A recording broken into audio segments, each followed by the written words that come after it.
ถ้ามันเนี่ยเขาไม่เฮ็ดเคี่ยวกล้วยกันอันนี้ถัดเฮ็ดตัวนักอะไรบ้างเดี๋ยวก็ไข่ชามลูกแป้งของแป้งของเขาดีเป็นเฮ็ดเค้กเนาะหนึ่งเขาหลุดใจใน250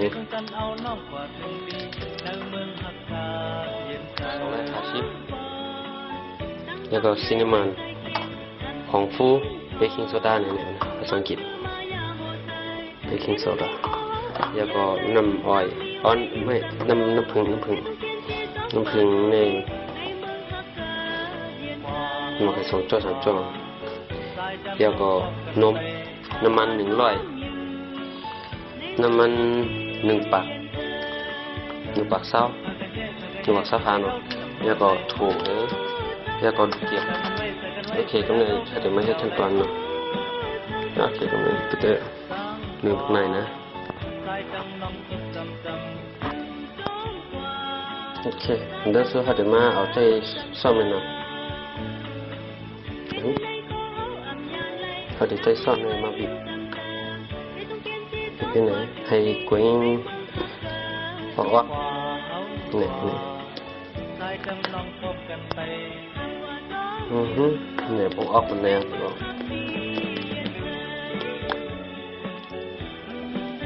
แล้วแกงเลยใส่ช้อนปาก50แป้งเฮ็ดเนี่ยนะขนมปังแป้งถึงก็แล้วมันเป็นเฮ็ดขนมคนเฮ็ดเค้กก็แป้งถึงก็แล้วไรซับ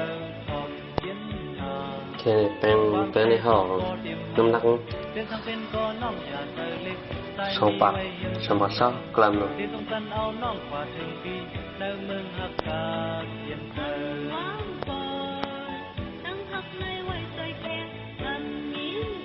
พอยาวก็ห่อแป้งใส่เท่านี้นะมันก็มีกล้วยเนาะมีใส่พอยาวก็ไข่ใส่ห่อ3 ลูกน้ำมันปล่อยลงจ้องน้ำมันใน1 ปักเศร้าหาน้ำมันแล้วก็เขาเตรียมมากวนตรงนี้เขาเดี๋ยวเบกกิ้งโซดาในใส่2 จ้อนเนาะ2 จ้อนเบกกิ้งโซดาเป็นผงฟูเนี่ย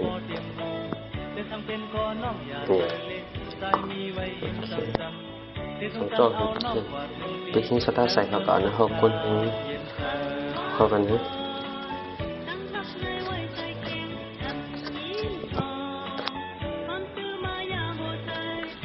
นี่ตัวกวางเขากะทิหมดแบบเขาก็เลยใจพวงไข่เขาเลยใจโทรศัพท์ไข่ที่เราฟังน้ำใส่ลงมาน้ำใส่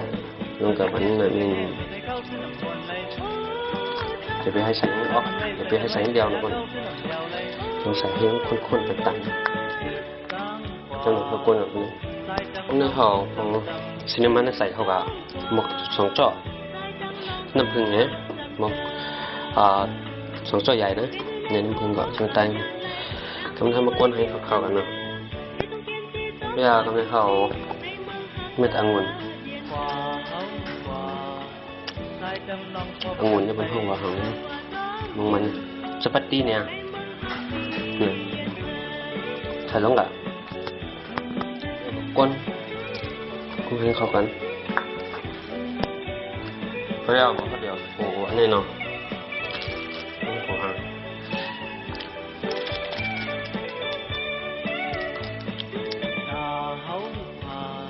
ฮาร์โมน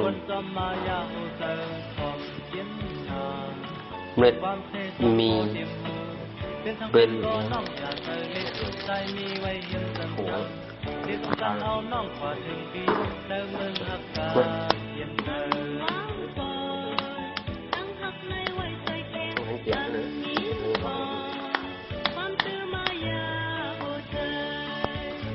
ก็อยากใส่ลงในเนาะใส่ลงในแล้วก็คนอยากใส่ลงในเนาะ เสร็จลงแล้วก็คนถั่วใส่หมดโอเคกำเนิดใส่หมดที่เอามาตักใส่นี่เขาได้แจ่มที่มันตักไอศครีมใส่เนาะ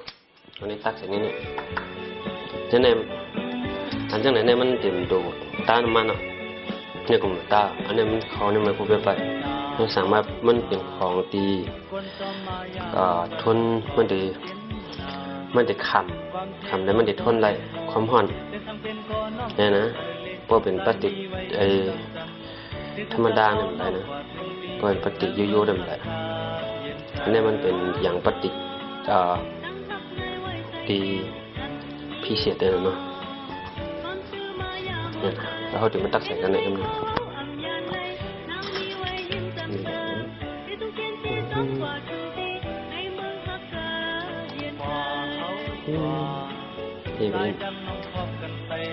โอเคเหมือนกันค่ะก็เนี่ยเขาขาใส่ยาวเนาะเพราะใส่ยาวก็เนี่ยเขาติดปล่อยฟ้าในเตาอบเขาติดปล่อยเขาในเตาอบในความแห้งอยู่ที่2 เซนติเมตรความแห้งนะตั้งไม้มันหน่อย2 ปากเนี่ยก็อบตั้งแต่ตั้งเหนือย่าอันนี้หมก15 หรือ20 มินิเนี่ยเนาะกำเข้ามาด้วยหมกก็คือว่า17 มินิเนี่ยก่อนกำเอาบ่ามันเรื่องกันแบบอันนี้มันจะเล็กขึ้นเจอตั้งนอกในตีใหญ่อันนี้ก็ตีใหญ่โอเคเนาะก็มาตัวอย่าง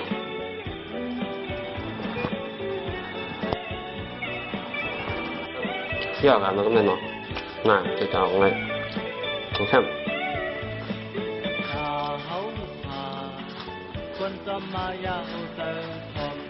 มันไหนโอเคครับ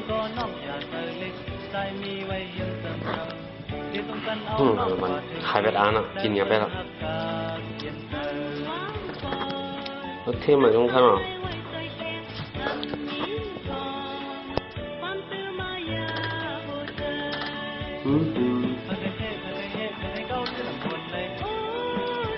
上次本来对正常了，讲过好几一堂那个也是过满带呢，40拍。要个我们好些人点练的艺术，那艺术组，真的。过满40拍也处在本巴，我ติดตามไปตั้งแต่เนี่ยโอเคเหมือนช่วงท่าจะต้องย่างใช่ไหม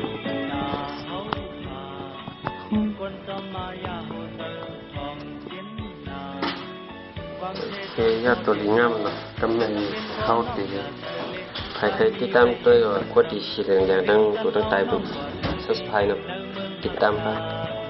จบมาไม่ช่วง